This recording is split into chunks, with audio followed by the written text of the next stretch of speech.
EduTech Guys Radio, radio.edutechguys.com. The opinions expressed on this site and its programs are those of participants and not intended to and do not necessarily reflect the opinions of any specific educational entity, sponsor, company, state, or government agency. Hello and welcome to EduTech Guys Radio, brought to you by Southwest Arkansas Education Cooperative and Hope Public Schools, both located in Hope, Arkansas, birthplace of former President Bill Clinton. We also want to give a shout out to CDWG for their sponsorship through some of the equipment that we use here on the show. How you doing out there? I am one of your hosts, David Henderson. And I'm Jeff Matlock. What's with the Clinton reference? I don't know. It is. Am I lying? Oh, no, I know what it is. David was, we had a report come out that David had done some things, but nothing's going to happen to him. I did not intend. I'm sorry, I'm bringing in politics. And this I did not intend to do anything. So that was great. That was clear. Great. It just out of nowhere. I was like, we've never said that before. Well, sometimes I want to change it up. I got to mix it up. I got to, we got to move her. We'll shake her. It's the birthplace of Bill Clinton. Hey, welcome to the show. Catch us on the web, www.edutechguys.com.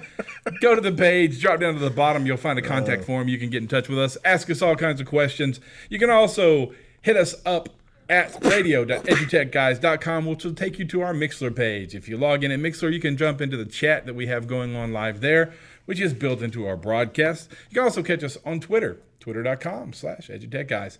Hashtag ETGchat. Just let us know what's going on. Tell us a few important educational things and ask us some questions. You can also catch us on Facebook, facebook.com/edutechguys, instagram.com/edutechguys, and Google+. Just remember to put the plus sign. Plus Google.com/+sign EduTechGuys. And you can get in touch with us. So, yeah, it's going to be a good show today. I'm glad to be here. It's the middle of summer. Yeah, man, we are almost dead in the middle. Yeah. Happy 4th of July to all those that on Monday. It was a fun Independence Day on my end. Yeah, I enjoyed American Brexit Day. Brexit. We're the original Brexiters, aren't we? We are. I guess so. Yeah, we are, man. We exited. Brexited. Is it really Brexit then? Because I don't know. We exited, so it wouldn't be a Megxit? A Mera exit? Colony exit? No, Megxit is a whole different thing. Colonial exit. I don't know.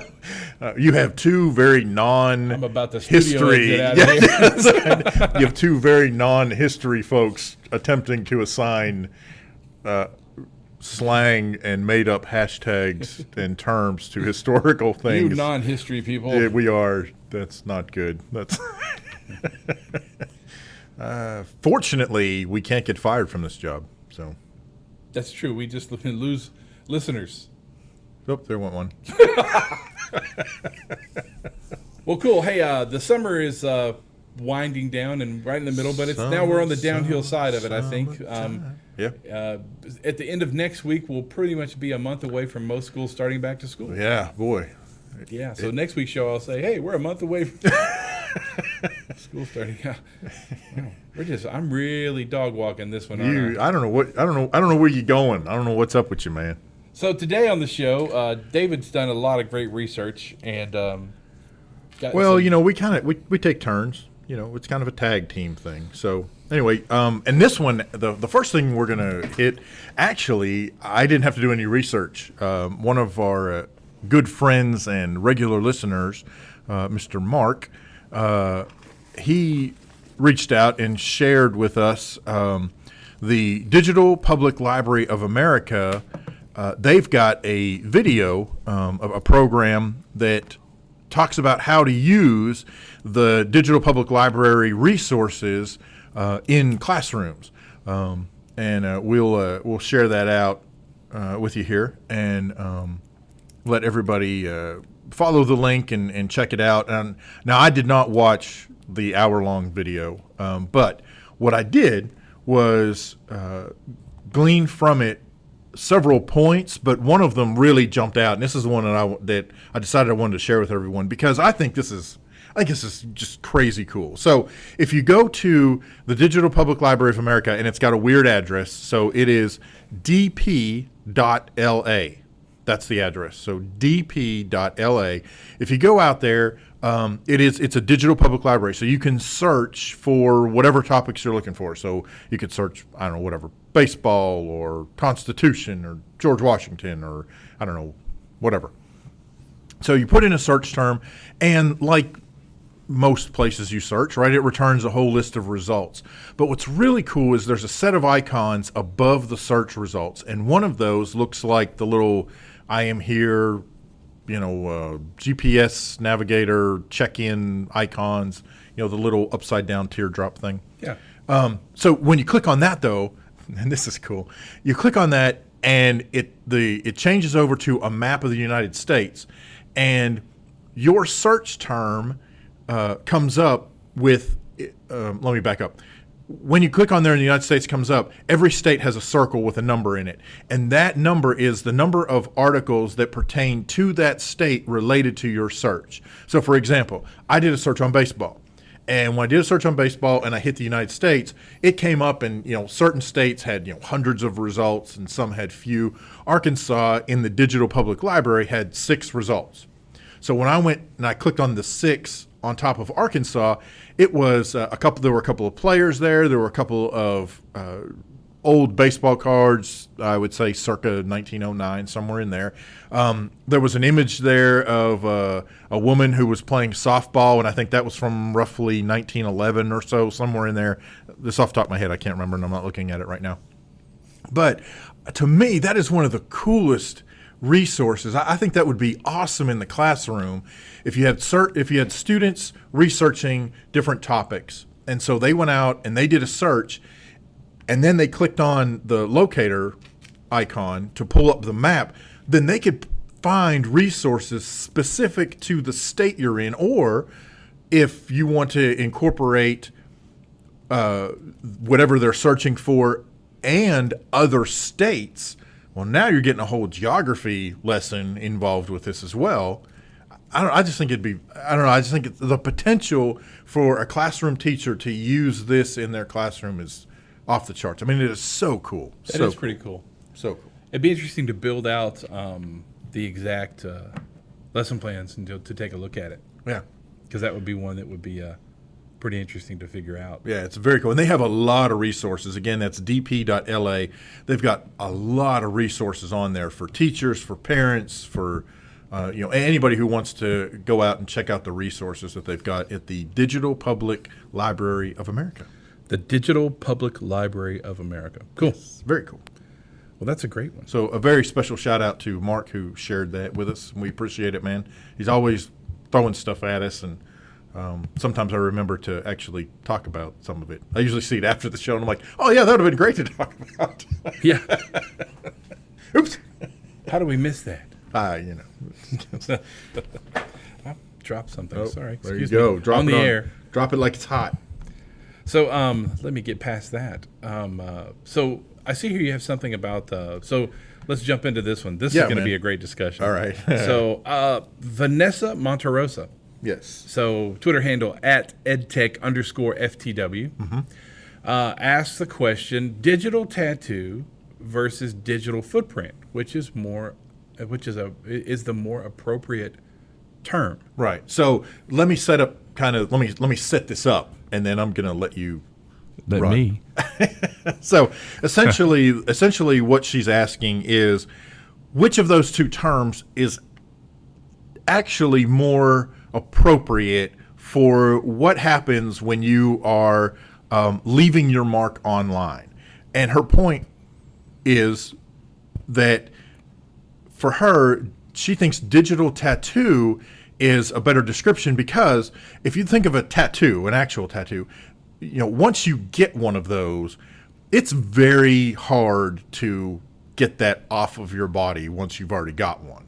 Right. And especially the bigger it is, the more spread out it is, the more involved it is, the harder it is to get rid of that big sprawling tattoo that you've got on your chest that you don't want anymore. Like you say, that big sprawling tattoo that you have on your chest. What? I'm just saying. I do have a digital tattoo on my chest. I'm sure you do. So, by the other hand, digital footprint, where when you leave a footprint somewhere, for the most part, it's gone within moments, right? Think of, leaving a footprint in the sand, the water comes in, washes it away. It's pretty well gone, right? Leave your footprint in the carpet, it's pretty well gone before long. So, now leave you leave a real footprint in, say, cement, that's going to be a little more permanent. Well, that would be a tattoo. So would it be a tattoo? Yeah, I see this. Are you tattooing the cement? And I agree. Anyway. I mean, you think about it. There are a lot of places online where you're just leaving a footprint, and eventually, over time, it's going to disappear. And the more I think about it, there's not that many. Well, it's interesting. I mean, your cash is a footprint. Sure. And it can be wiped. Yeah. Yeah, I mean, it can. Locally, it's interesting. I mean, the digital tattoo part, even on Facebook, just lately, someone made people make drunken rants. There's a problem with Facebook Live. Yeah. So someone made a rather ridiculous rant on Facebook. And everyone was, I can't believe this person did this. Oh, my gosh. And several people saved the link and, supposedly saved the video. But when the person sobered up or came to their senses and realized what they'd done and removed it, it actually disappeared from even links and shares because it didn't exist anymore. It didn't let them actually save the video that they thought they had saved. It was just a link. So it disappeared. So, I mean, you can kind of clean up your, it's painful. It's like It's like getting a tattoo removal with the lasers. It's going to be painful to remove it. Right. So I mean, I guess it. Okay, but by the same token, if I had seen that and I used the screen capture utility that I use when I'm recording my games for my YouTube channel, then and then I saved that off as an MP4, then you win the internet. So that person thinks they scrubbed away that tattoo, but really, there is somebody else out there who has it, and then they could turn around and put it right back out there. So, they think that they just left a footprint and the water came in and washed away their footprint, but actually it turns out, Snidely Whiplash over here. But, it's interesting when you say digital footprint. I don't think people, that a footprint is just like I agree with you there. It's a footprint. It's a footprint. Well, I've never seen a permanent footprint. Except in concrete or a statue or but everything else about a footprint is not permanent, so it doesn't really last. So I can see where that one. If you said digital tattoo to drive home the idea of internet security and best use, I think tattoo makes it better. Because sure. Now here's the other side of that. That is thinking of the term "quote unquote" footprint as that type of footprint. Okay, but footprint could also be, think about when you are talking about how much space your laptop occupies. You talk about its footprint. When you talk about, a lot of folks talk about the carbon footprint. What is your carbon footprint? Well, that's not the same kind of footprint. They're talking about how much carbon is your contribution to the world at large. So, so if you look at footprint from that direction, really, to me, at that point, because the definition of, or the way we're using the word footprint changes under that context, really, footprint and tattoo end up being essentially synonymous, I think, anyway. To me. So. Just because you're talking about footprint in that context. The equivalent of saying a carbon footprint.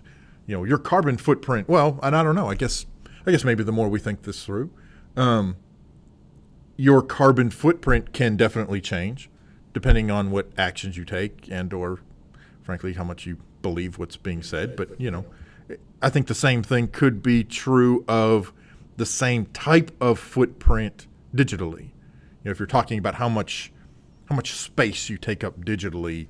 All your ones and zeros packed together to make the space you occupy in the online world.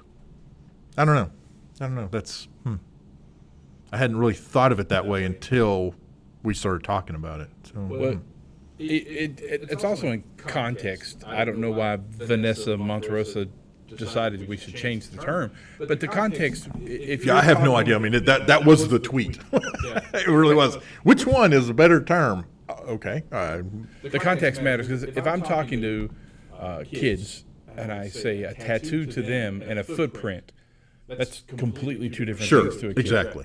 I mean, they think of a tattoo as something that's going to be on your body forever, Right. and never going to come off. So I think if you're trying to discuss what happens on the web and what's going to stay forever, Yeah. then digital tattoo would make a larger impact to a younger audience. It's like, okay, my digital tattoo, yeah, it's never going to be gone. Right. It might fade a little bit, but it's never going to be gone. Right. A footprint you can eventually get rid of. Yeah.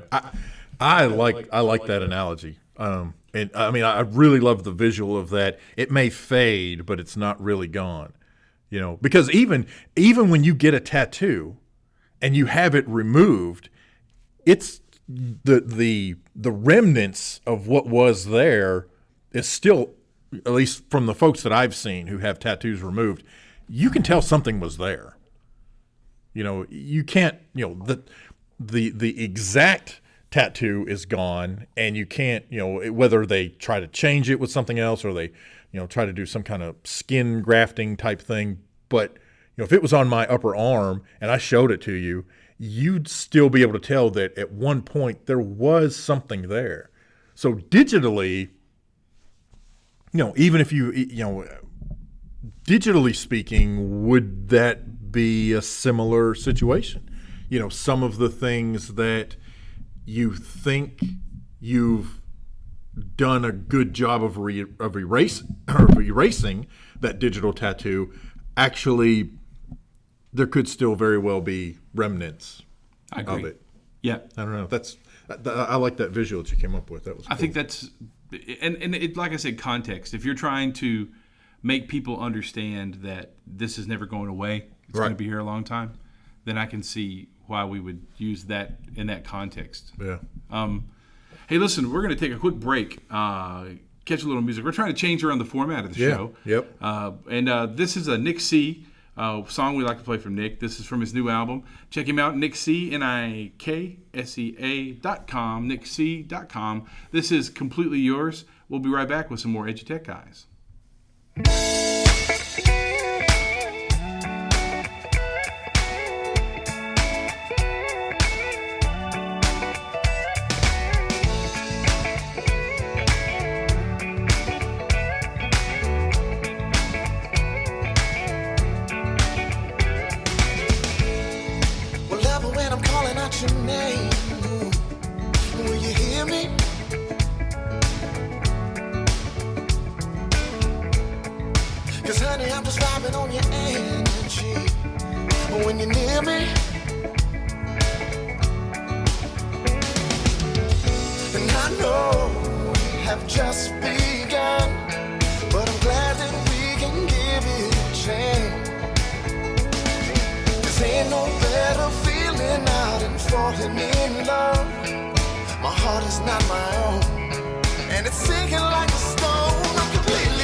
My mind, I think a bright moonlight and a glass of wine and slow dancing on the beach to our favorite song. And if nobody's looking, we can get it on. But I know we have just begun, and I'm glad that we can give it a chance.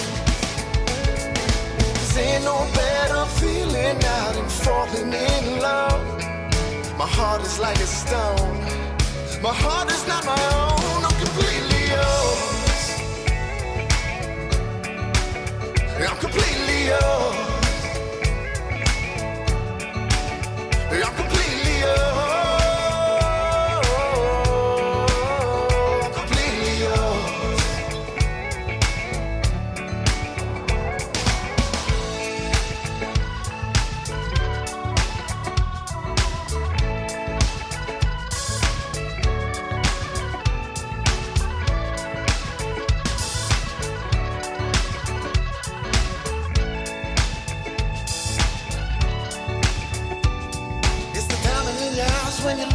me the way my hair stands up when I hear you. Hey, you're listening to EduTech Guys Radio, coming to you live from the Southwest Arkansas Educational Co-op. You know, we were just talking about digital tattoos and a digital footprint. That's Vanessa Monterosa at EdTech_FTW on Twitter. She had posted digital tattoo versus digital footprint, which is more appropriate term. And David and I were discussing it, and I threw out that I think that when depending on the context you're using it, if you're using it talking to students, especially young students, sure, about your digital mark on your life in the web, then I can see digital tattoo in their minds being something that's permanent as compared to a footprint. Wouldn't you agree? Yeah. I think that's so. I just want to bring you back in. You're listening to Nick C, NIKSEA.com. Little music there. Yeah, man. We're trying to change up the format of the show a little bit so that we can keep ourselves paced. We get a little carried away sometimes. We know you guys get tired of listening to us. You got to have a break. Your ears need a rest. Hey, listen, if you're listening to the show, like to phone in a comment, we'll play it on the air if you'd like to. 870-729-1414 is the EduTech Guys comment line. Just record your message there, and we'll pick it right up and turn it around and probably play it on today's show. That's the way we do things. So if you have a comment there, or hit us on Twitter at #ETGchat, and you can catch us there. Facebook, Instagram, Google Plus. Just look up EduTech Guys. Exactly. And the number again they can call is 870-729-1414. Also hit the Twitter page that's out there on Twitter, and it will be popping up there again in just a second. And I think you mentioned this, #ETGchat. We're monitoring that on TweetDeck, so you can feel free to reach out that way. Or if you don't feel comfortable with that and you'd rather just reach out directly, you can direct message at EduTechGuys, and we'll check out what you got to say. Any more you want to talk about? Tattoos, footprints? No, you we'll ready stop, to we'll move? stop the whole digital. Are we ready to move on? Versus Are you good? You okay? Yeah, we'll stop that one. All right. So one of the other things that I came across, there is, and this is about to get a little convoluted, but just stick with me. Meg Conlin, who writes for EdTech magazine, did an article from ISTE, which was last week. And she did the article about Jason Oler's presentation of the 5 next big trends that are reshaping education. And so it kind of jumped out at me for a couple of reasons. One, because a couple of the trends we have talked about in some cases at very long length already here on EduTech Guys, and you can check those out in previous episodes at radio.edutechguys.com. You can jump over to the show reel, and you can check out some of the other shows that we've done where we've covered some of these topics. And then some of them, frankly, a couple of them I was not familiar with at all, so it forced me to do some quick research and check things out. So let me start out by giving the bullets. What are the 5, according to Jason Oler, what are the 5 big trends that are going to reshape education? They are big data. Am I yelling into the mic? Oh, okay. They are big data, augmented reality, the semantic web, extreme BYOD, and we'll talk about each of these, and then transmedia storytelling. So this is, and again, some of those I was like, I don't even know. I'm not going to lie to you. That transmedia storytelling gets me a little. Transmedia. I know. Is that like transmentated? What is that? I can't remember what I'm trying to say now. Transmedia. That's interesting. Yeah. Okay, so big data. Yes. Sorry, I got stuck. Is it a big trend? The whole meditation. It's whatever that trans. It's funny that the big data now in education, that's big data has been a big deal in a long time. Man. Not just in education, but I mean. No, but I think the point is, big data's been out there, a long, long time. But in terms of its impact on and reshaping of education, to me, that's still not really a new thing. there are several companies, and I won't name them, but especially one big one, that have been collecting, Okay. using student data in all sorts of different ways for a long, long time through various applications, programs, testing mechanisms, where they've collected this data for decades. Yeah. And have used the data accordingly. I mean, not accordingly, but they've subsequently used that data in all kinds of different ways. Some of them, frankly, I would argue would borderline some, nefarious activities in terms of what they're doing with the student data in order to generate whatever it is they're trying to do with that data. So here's the interesting thing with big data to me in education is, one, the way what they're moving to. So now we're talking about cameras in every classroom, catching every expression and every nuance of what the children are doing. And microphones catching all the audio and analyzing. That's all data. Sure. Are the kids wearing Fitbit like devices where we're catching how much they're moving or how Right. much they're paying attention? And big data has always been a big thing. But the problem with data in education is that we don't have time to analyze it, and we don't have time to use it. And that's become, to me, that's a big deal, because a school district might love the idea of, well, we're going to use data and the data wall, the data this and the data that. Well, who eventually is going to be the one to do that? It's going to be the teacher. Right. It's going to be the teacher that's going to be able to do that. And that teacher is going to have to be trained Right. on how to do that. And so, I mean, I think that big data will be a big deal. Oh, it's definitely a big deal. When they make the right software to do most of the work for you. But in that, I think the interesting part with, you can follow clicks on a website, and you can follow Jeff gets his most sleep. His Fitbit tells us he Right. sleeps well here. But when you get down into the other things of it, it takes a human element to take that data and aggregate it into the sense of, now how do I make this so that David is a better reader in my classroom? Right, exactly. And so this puts us right back into, maybe we've got some, where it's one more thing to add to the load of the person closest to what's happening, the production, and that's the teacher. Right. Or districts have to start hiring more people to, disaggregate the data and then tell the teachers this is what you need to do. Well, districts don't have that kind of money, and Right. there's the next problem. I mean, so I think big data is a really interesting thing, but I think it would be interesting if we just found the really key pieces of it. If we can find that these are the 3 key pieces of data that can give you 40% of what you need to know about a kid, that's a lot. Oh, yeah. If we could get a 40% insight to students, hey, I would go for that. Sure. And if any educators are listening or think about that, they're like, you're right. I can deal with 40%. Yes. Unfortunately, in our brains, we are hooked to, well, an 80 is a B and a 90 is an A. No, you've got to remember real world numbers here. Right. Well, you also have, if you are a person who enjoys data, and I'll tell you right now, my wife is one of those people. She loves getting the data. She loves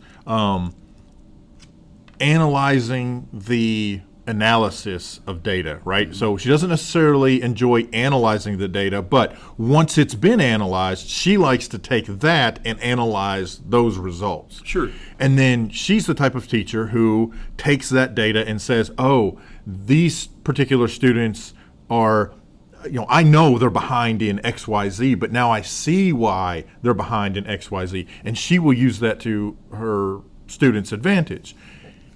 There are other teachers that we know who are not that way.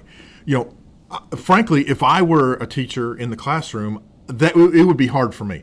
I'm not a numbers person. I'm not a data person. So it would be hard for me to interpret that. Now, if I had some help, like you were talking about, if the school could hire somebody or provide somebody who could help me and show me and say, okay, well then I would do what I could.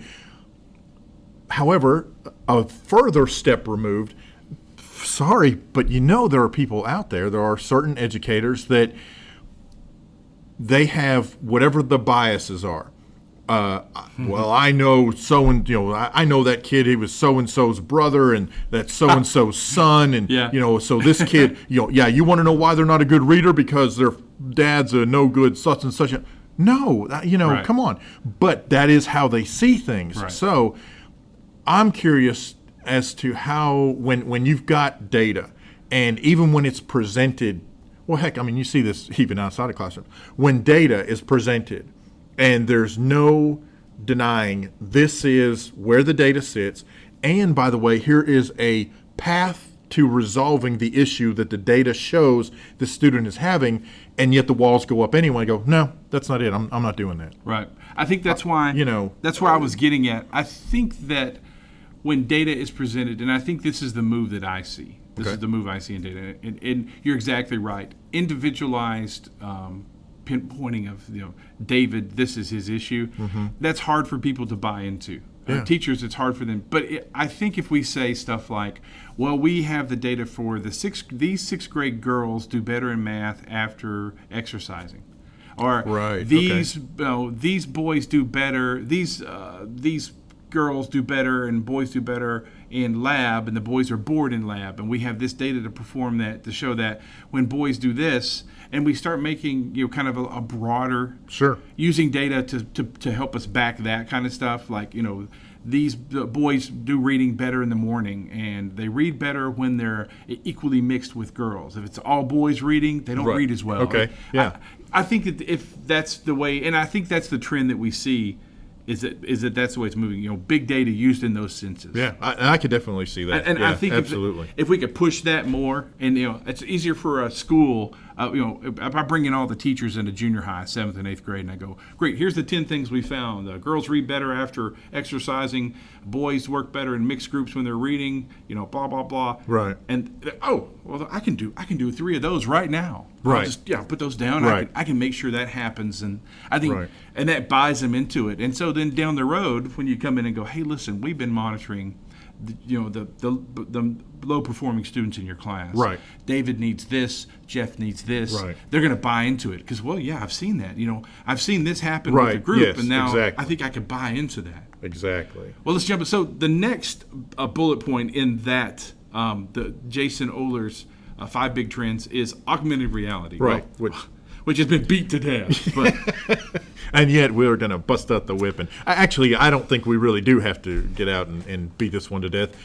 We've talked about this multiple times on the show, the impact of augmented reality, whether it's looking at something like Elements 4D, where you have the little cubes and you point an iPad at it, and when you connect the 2 cubes of you take hydrogen, you take oxygen, they look 3D, and when you touch them together, now the cubes are filled with virtual water. I mean, you go all the way to dissecting a frog 10 years ago. Well, that's true. Yeah, like frog guts. Yeah. I mean, augmented reality has been around a while. Sure. It just brings now with the technology where it is, iPads and tablets and Microsoft Surface Pros and Hive goggles and Oculus Rift we can now study things we never studied in a poor district with just a chair and a table. Right. Exactly. And a device. Yeah. So I don't think we need to go into augmented reality because I think everyone would probably agree there that augmented reality it's been around and it's only going to get better because technology is getting better. And there's the access to it. I mean, just side note, at this point, Verizon and AT&T are giving away VR headsets if you get a certain phone. Right. Come get this Samsung phone and, we're going to give you a VR headset. Right. Well, and that drops into what Google's doing with Expeditions. Right. Right. Everybody's realized, and Google, later here in a second, we'll talk about some other stuff that Google's done. They're really getting into that kind of stuff heavy.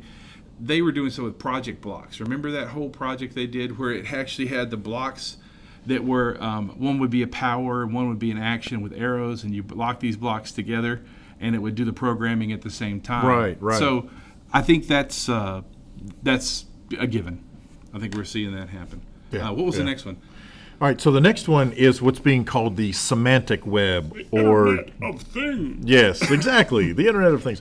What is now evidently being dubbed Web 4.0. I don't know. I have an issue with assigning version numbers to the web. I've always have. It's always been an issue with me. But let me get past that and say, so the semantic web and how it's going to impact education. This with what they're talking about here in the semantic web. Oh, and by the way, I don't know if we mentioned this or not, but we'll post the links to the EdTech magazine article and to Jason Oler's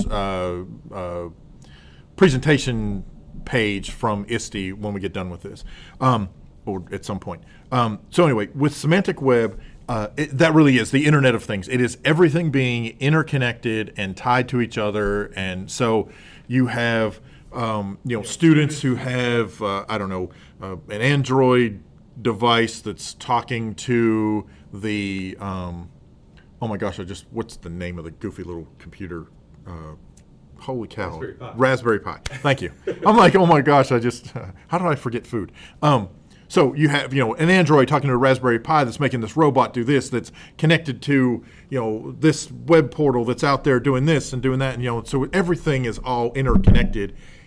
And then how that all ties into the classroom use and where that's going in education in general. And I think we're already seeing a lot of that coming to fruition in terms of, the stuff that makerspaces are doing. And this is kind of one of those things that, again, we've talked about this plenty on the show, but things like not just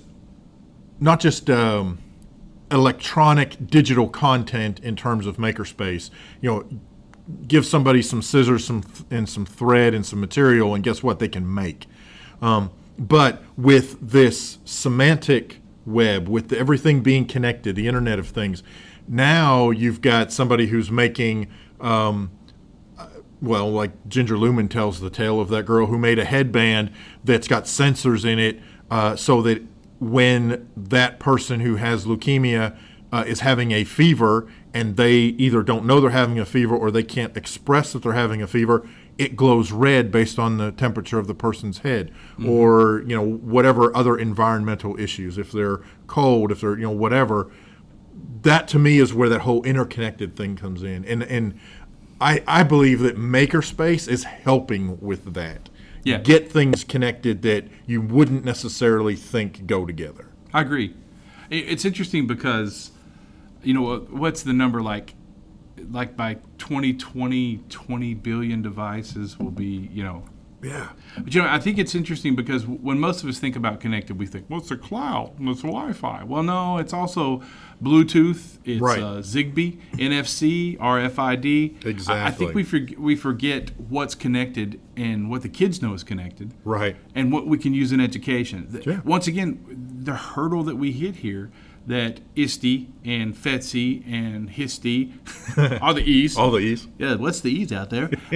All that stuff tries to help teachers learn is how to incorporate this. And I think you're right. That's where makerspaces, I think that's the breakdown. You used to tell the story about, using the making of a peanut butter and jelly sandwich to show people the process. And I think that the inclusion of makerspaces in school helps not only students, but teachers understand the process and the teaching and learning of the process. Right. So that when hour of code jumps around, or we're starting to use RFID or NFC and Raspberry Pis to do this and this project and make the hot air balloon do this or open the valve for this. Right, sure. Then that whole makerspace helps them move into it. So I think that just screaming Web 4.0 and Internet of Things, IoT, is just you got to get a little more specific. You got to get a little more, down to basics. I think that's what Makerspace has done. It's brought us back to the basics. It's getting us back to, with the understanding that this is the basics, but it's going to move really fast, and we're moving to this point. Right. Yeah. I think it's a really interesting. It's, So, but wait, it's what gotten happens- us back to building, to making Right. things. I Well, mean, and- literally, in the literal sense, making things. Well, see, that's interesting because that's a part of public education that a lot of schools don't understand. And Yeah. people don't understand. I grew up in a household of mechanics. I'm going to be a musician. What? You don't get dirty.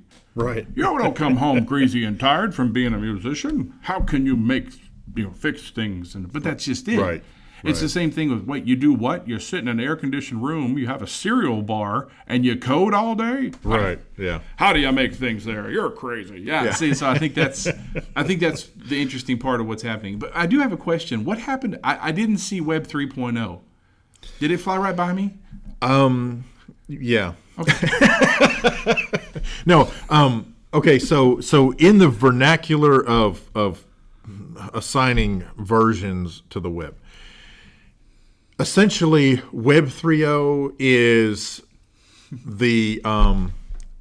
it's taking interactivity that was on the web and taking it to the next level. So in a weird sort of way, it's not just the social media. At least this is my interpretation. And if you're out there listening, by all means, chat us up. Let us know what you think. But from my perspective, Web 3.0 is where the online collaboration came into play. So you took things like online forms, online documents, whatever.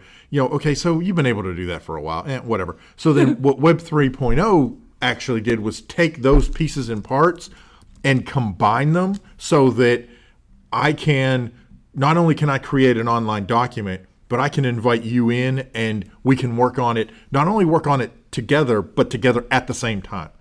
And I think that's where Web 3.0 sort of, I think in terms of 2.0, 3.0, 4.0, frankly, I think, of course, I don't agree with the whole numbering thing anyway, but I think that's where it was just kind of a big blur. We went from, now we went from these static pages to where now I can actually interact with them, to now I can actually collaborate through them, to now that collaboration is leading to a connected document or digital artifact that is actually a part of something bigger.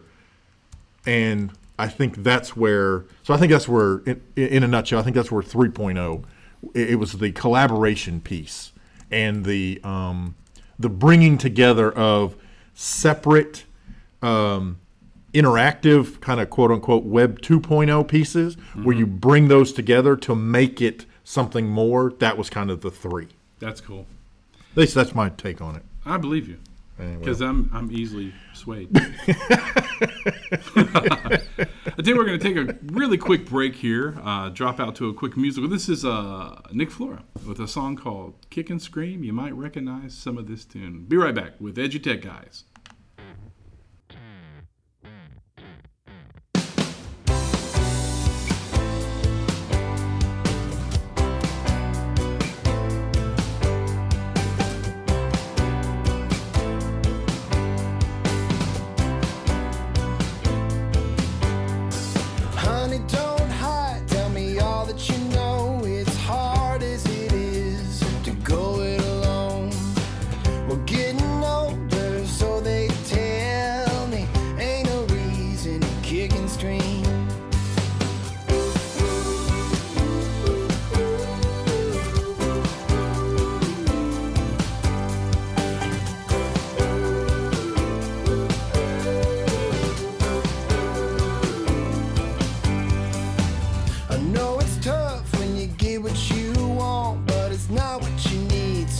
It's never enough for emotions, all that counts. So keep your head up and work it out.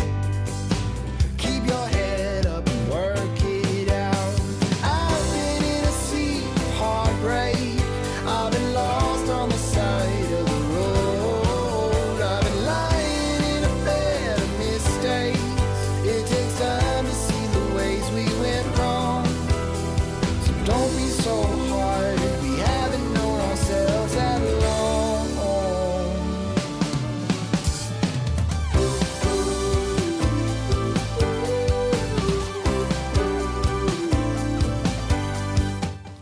Hey, you're listening to EduTechGuys.com. EduTechGuys.com, coming to you live from the Southwest Arkansas Educational Co-op. If you'd like to call in and tell us what you think about the show, what you think about the topics, 870-729-1414. That's 870-729-1414. Be right back. And the river's rising down in what we know. Oh, we can't make it all.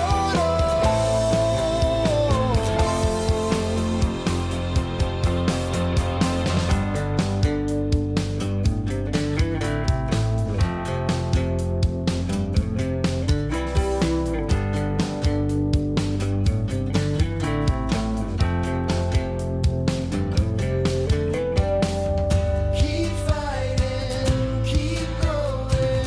You'll be drowning in a sea of heartbreak. Keep loving, keep hoping, and you'll be lost on the side of the road. Keep fighting, keep growing. You'll be lying in a bed of mistakes. Keep loving, keep hoping. Just know that you're not alone. Keep fighting, keep growing. We all need to know that we're not alone. Keep loving, keep hoping. We can make it on our own. You're not alone, darling. We're all All right, that's Nick Flora here on EduTechGuys Radio. I hope you're enjoying the music interlude. We got a couple of things we want to finish up with. We're in the middle of talking about Jason Oler's 5 big trends that are going to reshape education. We talked about big data. We talked about augmented reality. We talked about Web 4.0, the Internet of Things. So the last 2 things. One, extreme BYOD, and the other, transmedia storytelling in schools. And we're not going to spend a whole lot of time on this. Time is quickly just flying by, man. This has been awesome. Okay, so extreme BYOD. You know BYOD. Bring your own device. A student brings their own, whatever, Chromebook, laptop, phone, iPad, whatever it is they're bringing.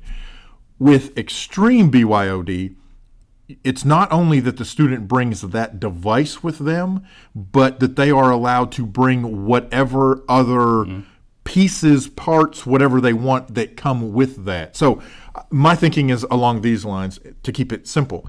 You have a student who brings their iPad with them, and they're going to do some, recording in class.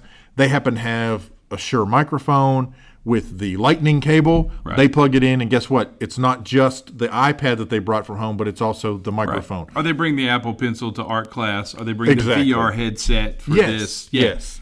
You know, it would we'll jump on that, and that's kind of just basic, exactly what we're talking about. Yeah. Extreme BYOD.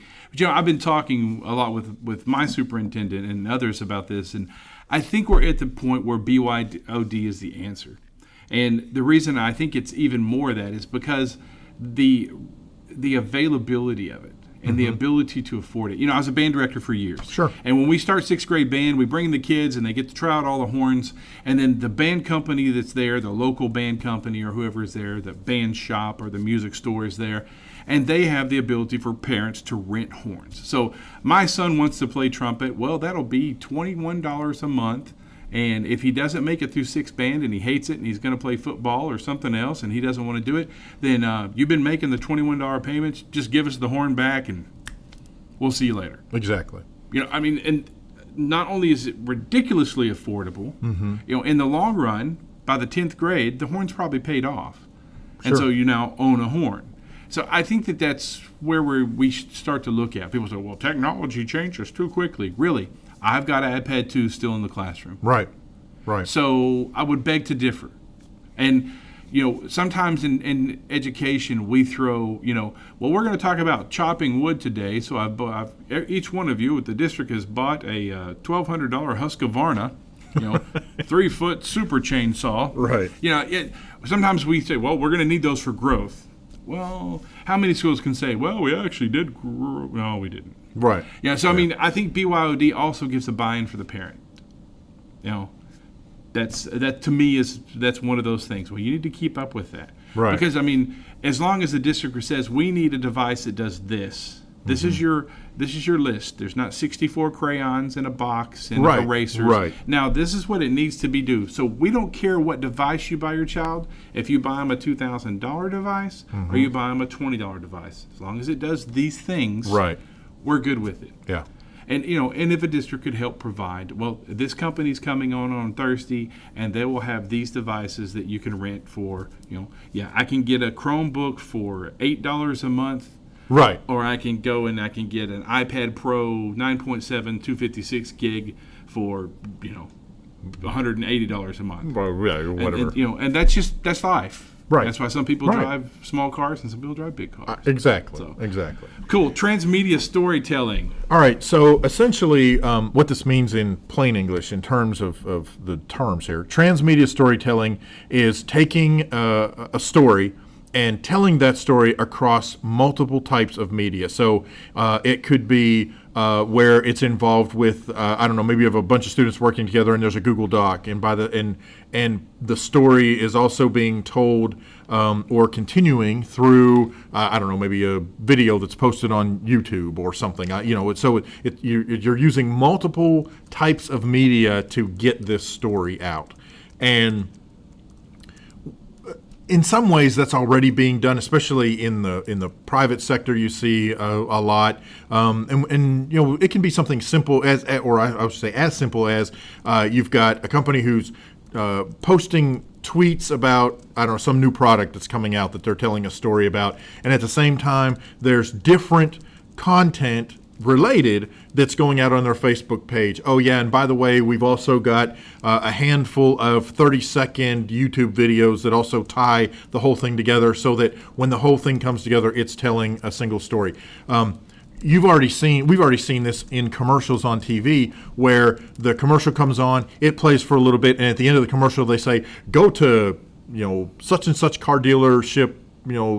.com/marriage, right? Yeah. And then you get to see the rest of the story or it in says a different Shazam video. at the bottom of it. Yes, Yeah. Shazam this, right? Exactly. Yeah. So very similar, but applying that in education. So you have students doing the storytelling, transmedia. You have the districts themselves telling their story through transmedia. And so that was one of the things that I don't know if he's a Mr. or a doctor, so forgive me, but that's one of the things that Mr. Oler says is going to really reshape education, is incorporating transmedia storytelling in the school environment.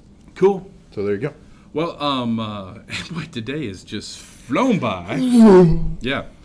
So let's jump into one quick wrap-up point. You know what time it is?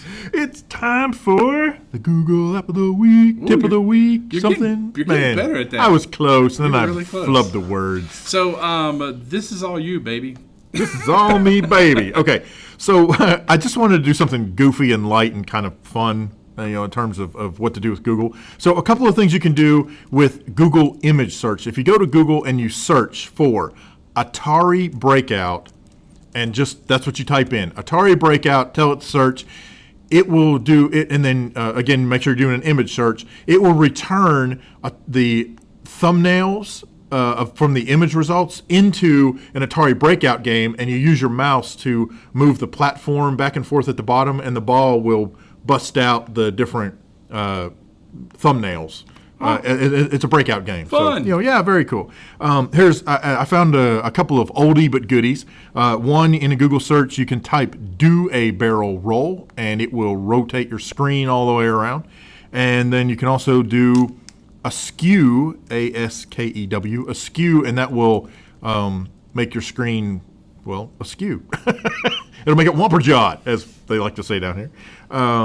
You can also do some really cool things in Google search for your classroom. If you type timer in a Google search, it will actually put a digital timer on the screen, and the default is 5 minutes, but you can click in there and set how many minutes timer. you want. Yeah, so it's a free countdown timer.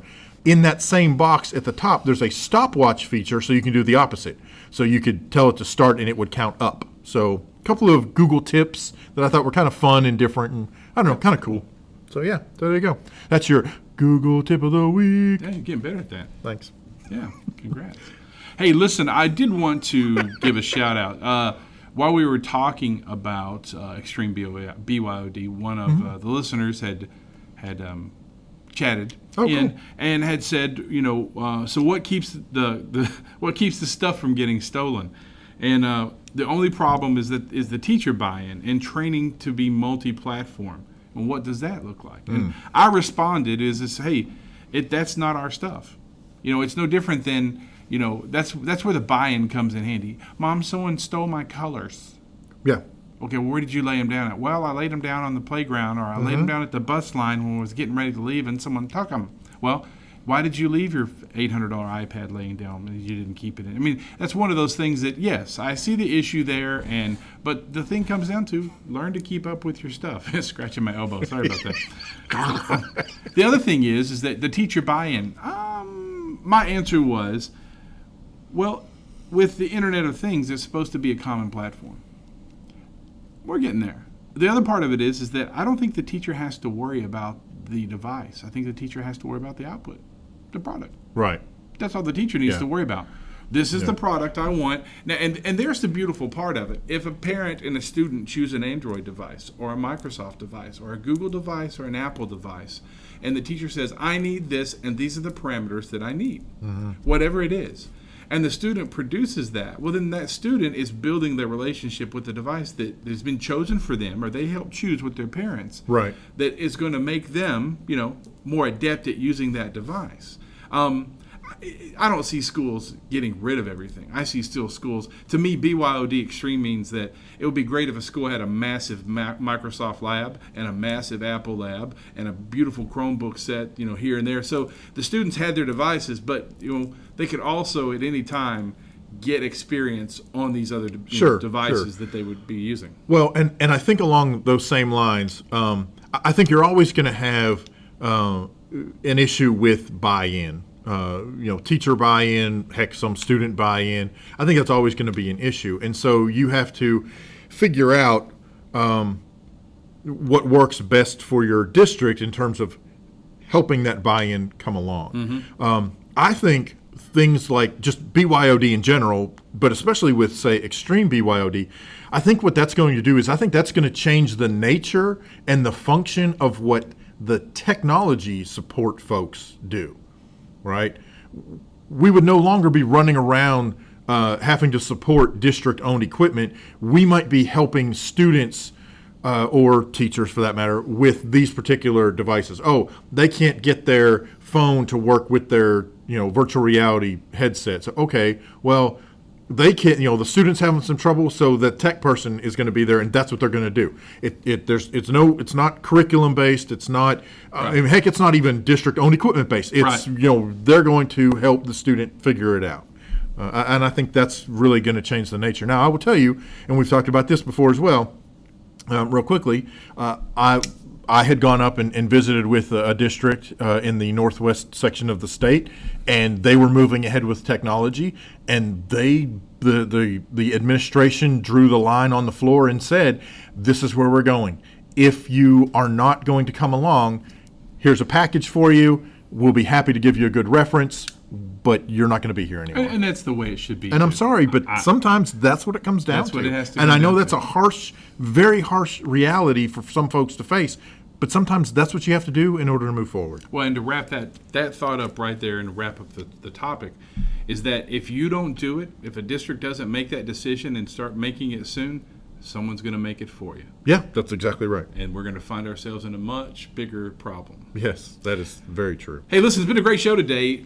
Don't forget that we're out there in other places. AESA, some stuff that's coming up for us in the fall is AESA, November 30th through December 3rd in Savannah, Georgia. Yep. David and I will be there live. If you're going to be there, come on and see us. Yeah, absolutely. FETSI in Florida. That's going to be awesome. January 24th through the 27th, 2017, and beautiful Orlando, Florida. Check us out there. It's been a great show. I want to thank Chad Brinkley for writing in and talking with us. Next week on the show, one of the topics that we're going to be looking at is how tech-based learning spaces are helping spark creativity.